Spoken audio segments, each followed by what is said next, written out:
En el mundo actual y sobre todo en el mundo de backend existe a día de hoy dos formas principales de comunicación a través de servidores o clientes con un servidor de backend. En el primer lugar tenemos los REST API, que son una forma de comunicarnos a través de los servicios, a través de las peticiones HTTP. Y el segundo es a través de GraphQL, que es la forma que tenemos de comunicarnos y recibir información gracias al servicio, gracias a las peticiones HTTP, pero con siempre utilizando el método POST. En este vídeo vamos a ver cómo se utiliza GraphQL en Spring Boot y de qué forma lo podemos configurar. Así que vamos para allá. Lo primero que tenemos que saber es que las dependencias que tenemos que utilizar en nuestro Maven o nuestro Gradle son Spring Boot Starter GraphQL y Spring Boot Starter Web. Con esas dos dependencias ya podremos utilizar GraphQL en nuestro servidor de Spring Boot y así empezar a poder recibir peticiones de GraphQL. Aparte de eso, también hay que explicar que tenemos diferentes tipos de información en el cual tenemos, por ejemplo, los libros, que los libros son más o menos que un récord, que tendremos una lista de libros en memoria. Además, tenemos en los libros la forma que es obtener a través de su ID y añadir un nuevo libro con otra clase que es BookInput, que es el que utilizaremos el record para añadir un tipo de libro nuevo. Si no sabes lo que es un record, te recomiendo que mires primero mi vídeo sobre records en Java, que te dejaré aquí arriba. Como ya hemos dicho, también tenemos los libros tienen autores y los autores nuevamente tendrán su tipo de información y lo tendremos guardado en memoria, que también podemos obtenerlo gracias al método getById. Y por supuesto también tenemos la forma de crear un nuevo autor, que es con el record author input. Pero con GraphQL necesitaremos también tener un esquema disponible para nuestro servidor, en el cual podremos crear nuestro esquema y dejarlo en el paquete de resources GraphQL, y aquí tendremos nuestros esquemas, que en este caso tengo book.graphql, que tenemos definido, por ejemplo, nuestro método query y nuestro método mutation, que es obteniendo un libro a través de su ID y añadiendo un libro gracias a la clase BookInput, devolviendo un libro. También tenemos definido los tipos, que son tanto el libro con su ID, nombre, número de páginas y autor, el autor, que también lo tenemos definido dentro de que es el atributo de autor en libro, que tendrá el ID, el primer nombre y el apellido. Y por último también tenemos lo que son definidos los tipos de introducción de datos, que es el libro como introducción de más datos, que es nombre, número de páginas y ID de autor, y también tenemos el autor de input, que es tanto el nombre como el apellido. Una vez teniendo lo que es el esquema y las clases relacionadas a ellos, además de su query y sus mutaciones definidas en los dos esquemas, tendremos que empezar a definir en nuestro controlador tanto el query,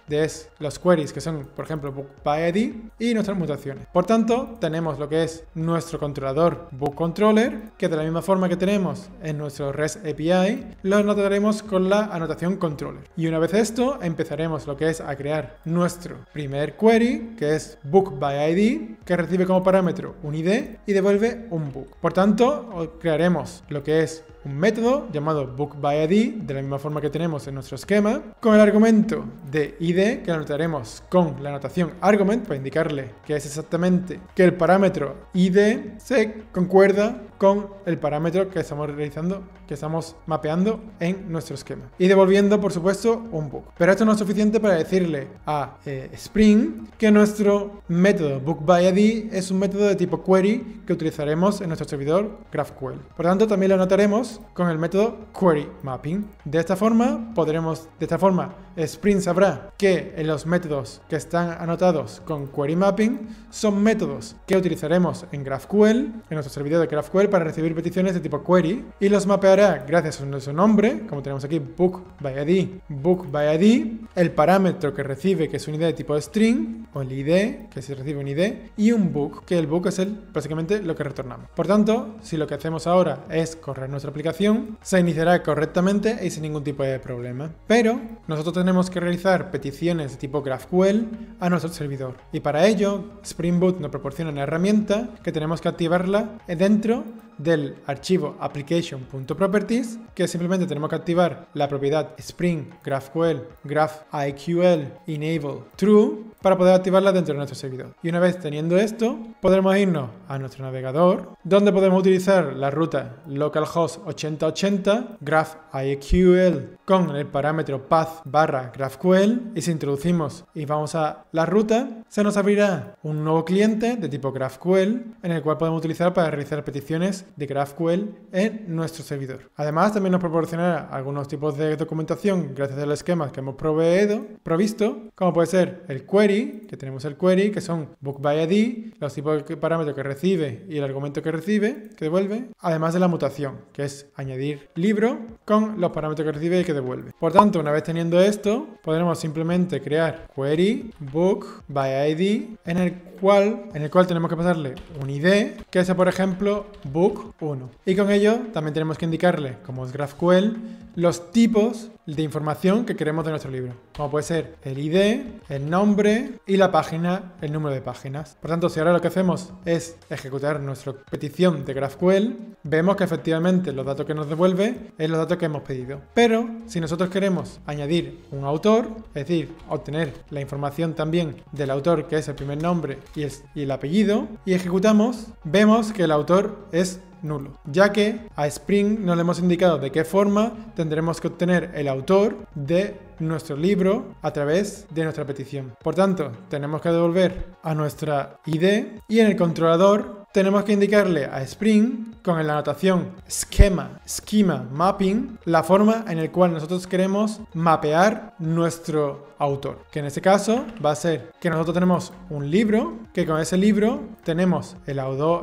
ID del autor y obtendremos el autor de esta manera. Es decir, con la anotación schema mapping, lo que le estamos diciendo a Spring Boot es que todas las veces que se realice una petición en el cual también necesitemos el autor, que se esté dando una petición con un book, con un libro, de qué forma yo puedo mapearlo con el tipo de autor. De esta forma le estamos indicando que como book tiene un atributo de tipo autor ID, nosotros utilizaremos para obtener el autor que es, gracias al ID, y lo devolveremos. Y por tanto se mapeará. Es decir, si nosotros lo que hacemos ahora es crear un punto de ruptura y crearemos otro y reiniciaremos lo que es el servidor y realizamos lo que es la petición, si volvemos a lo que es a nuestro servidor, vemos que exactamente realiza una petición para obtener el ID del libro, y la segunda forma que hace es decir, vale, tú quieres además información del autor, por tanto entrará en este método para obtener con la petición que hemos obtenido, que es el libro, el autor exactamente, de qué forma yo puedo mapear el autor a este libro, de la forma que tú me has indicado. Y si volvemos de nuevo a nuestro cliente de GraphQL, vemos que ahora, gracias a que hemos mapeado lo que es la información, tenemos exactamente la información que necesitamos del autor. Por tanto, si una vez más quitamos el autor y ejecutamos, se nos parará en el punto de ruptura para obtener el libro, pero en este caso, si le damos clic y continuamos, ya nos separará en el método de obtener autor, ya que no hay forma de mapearlo, ya que no hemos obtenido ningún tipo de información. Y también, como hemos dicho antes, lo que es nuestro esquema proporciona la forma de realizar una mutación, es decir, de crear un libro. Por tanto, en nuestro controlador lo que necesitaremos es también indicarle a Spring Boot de alguna forma que nosotros queremos crear un libro. Para ello, simplemente tendremos que utilizar la anotación mutation mapping, de la misma forma que utilizamos query mapping, con el nombre del esquema que le hemos indicado, que es addBook, y los tipos de parámetros y el retorno que le hemos indicado también aquí en nuestro esquema. Por tanto, también tenemos addBook, que recibe un tipo de argumento que es book input, que creará un book y recibirá y nos devolverá un book. Por tanto, si lo que hacemos es reiniciar nuestro servidor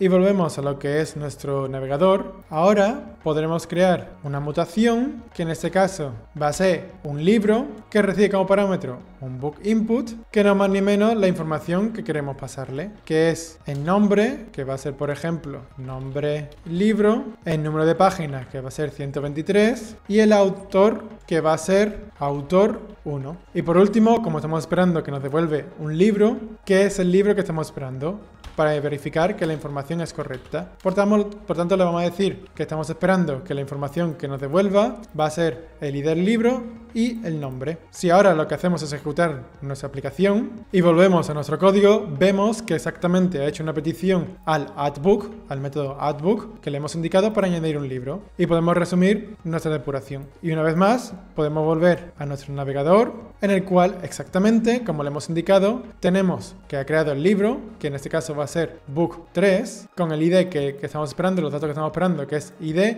y nombre, que es exactamente, nombre es el nombre del libro, y el ID que es ID Book 3, que es el ID que ha generado automáticamente cuando nosotros le hemos añadido un libro. Y bueno, eso es todo de cómo crear un servidor de GraphQL gracias a Spring Boot. En este vídeo como habrás visto, no es exactamente qué es los esquemas de GraphQL, ni de qué forma se crean, ni para qué sirve. Simplemente es para crear un servidor de GraphQL y cómo consumirlo. Yo espero que te haya gustado mucho. Si te ha gustado, como siempre, déjale un like y compártelo con alguien que creas que le puede interesar o le puede ayudar. Si por cualquier caso, como siempre, tienes alguna duda o pregunta, no te olvides dejarlo en la caja de comentarios, que intentaré responderlo lo más pronto posible. Y bueno, eso ha sido todo. Espero que te haya gustado mucho el vídeo y nos vemos en el próximo. Hasta luego.